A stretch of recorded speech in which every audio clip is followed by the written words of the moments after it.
May I have your attention, please? Welcome to Ryoanji, Unveiling the Real Japan, an American expat's inside look.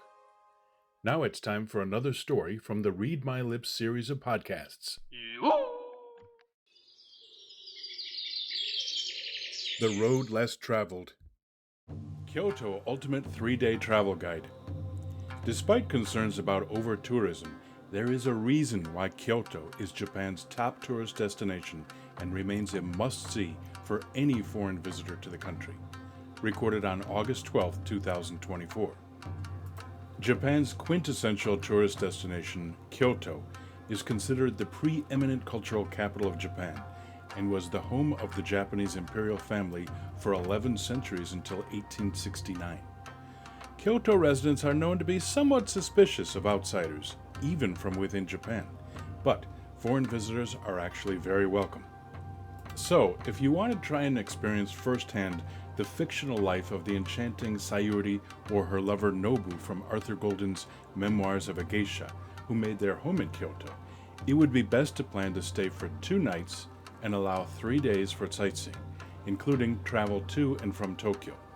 Here is a sample itinerary based on this time frame. Day 1 in the afternoon, Higashi-Yama area. Suppose you arrive at Kyoto Station around noon and want to see some sights before going out for dinner. An especially good combination would be to visit Sanjusangendo and Kiyomizudera Temple with a walk through Ninenzaka Slope and Sannenzaka Slope in the Higashi-Yama East Mountain District. Sanjusangendo Temple. This temple, founded in 1164 AD, contains 1001 statues of Kannon, the goddess of mercy. The statues are housed in a 120-meter long, approximately 400-foot long hall filled with human-sized statues, 10 deep, each with 42 arms and 11 heads. In the center is a 1,000-armed Kannon statue. The entrance fee is 600 yen. Kiyomizudera Temple. The Kiyomizudera Temple, founded in 780 AD, and the long path leading up to the entrance, lined with tourist shops, are especially striking during the cherry blossom season and when the leaves change color during autumn. If you can time your visit to fall on a clear day just before sunset, enlightenment is guaranteed. Just kidding. The entrance fee is 400 yen. Ninenzaka and Sannenzaka slopes. A short walk north of Kiyomizudera Temple are 2 of the city's most iconic locations. These 2 picturesque hills are featured in virtually every advertisement for Kyoto, and for good reason. Both offer prime Instagrammable scenery both during the day and at night. They are Ninenzaka Slope and Sannenzaka Slope. Day 2 in the morning, Nishiki Market, the Philosopher's Path, and Ginkakuji Temple. First of all, you should eat a big breakfast because you will need it for all the walking you will do today. If you're staying in Gion, just walk out the door of your hotel. If not, get to this commercial center either by bicycle, subway, bus, or taxi, or just start exploring the many streets and alleys on both sides of the Kamogawa River. You can use the bridge near Gion Shijo Station to cross the river. West of the river, a good place to go shopping is the Shinkyogoku Shotengai, which has a long arcade of all kinds of local shops where you can find some great souvenirs. A little further west is Nishiki Market, which has been known as Kyoto's kitchen for the past 400 years. East of the river, one of the most beautiful places in Gion is along the Shirakawa River, a few blocks north of Gion Shijo Station. In particular, the Gion Tatsumi Bridge is a popular spot for newlyweds to have their pictures taken. Further south, you can get a sense of what Kyoto was like during the Edo period by walking along Hanami-Koji Street. As you continue east, the main street, Shijo-dori, ends at the Yasaka Jinja Shrine. Continue east, up the hill toward Maruyama Koen Park, where you will find a particularly famous cherry tree called Gion Shidare Zakura, which appears to be weeping. When it blooms, you will certainly not be alone. This tree is also illuminated at night during the cherry blossom season. Philosopher's Path and Ginkakuji Temple. Head north, perhaps by taxi, to the famous Philosopher's Path, lined with cherry trees and many good places to stop for coffee or lunch. Just east of this famous walkway is the Zen Buddhist temple known as the Silver Pavilion or Ginkakuji Temple, which is best known for its tranquil 15th century sand garden. The entrance is 500 yen. Day 2 in the afternoon, Kinkakuji Temple and Ryoanji Temple. Next, you will head west across the city to visit one of Kyoto's most popular tourist attractions, the Golden Pavilion or Kinkakuji Temple, which is literally covered in gold leaf.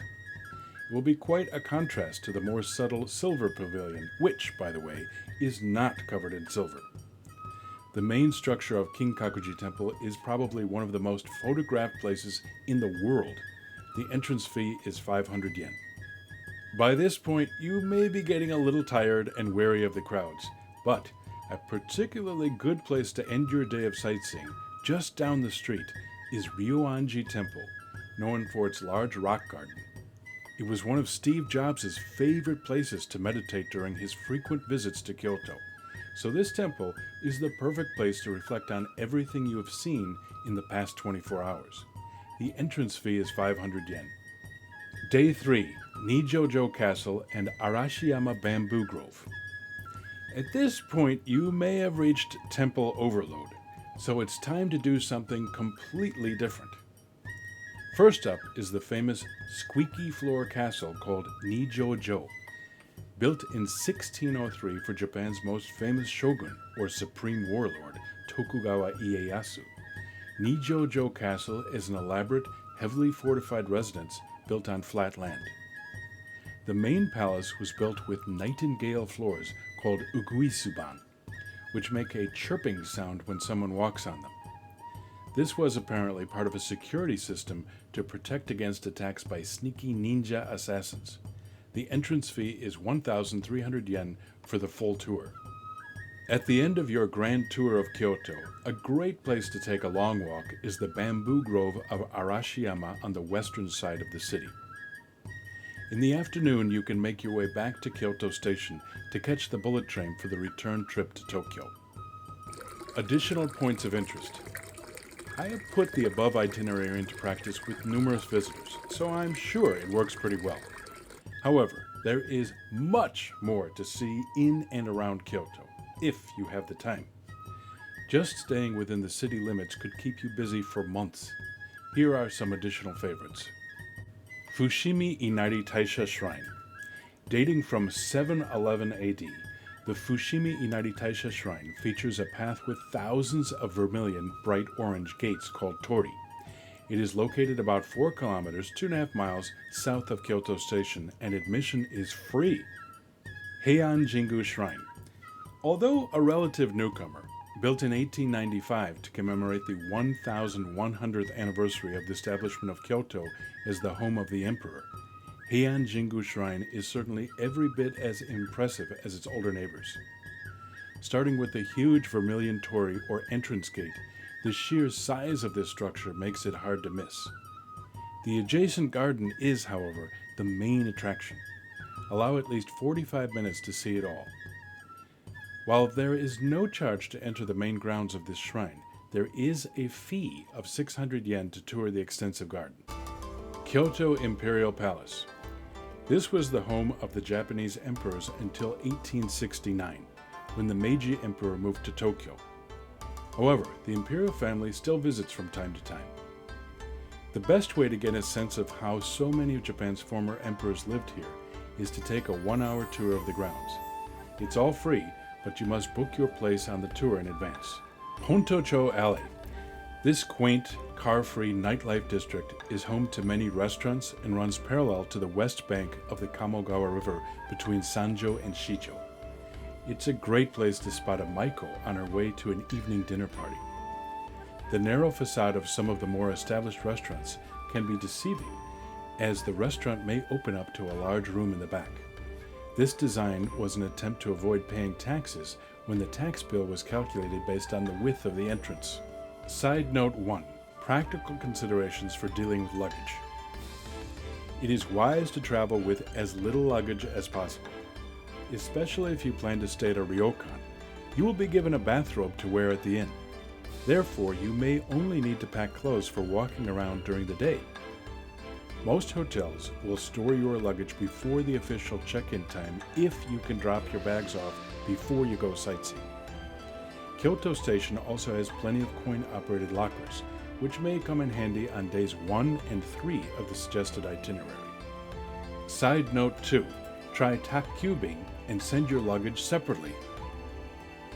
Especially if you don't want to carry a lot of luggage on the bullet train, it is possible to have your luggage sent directly to and from your hotel in Kyoto by courier or takyubin.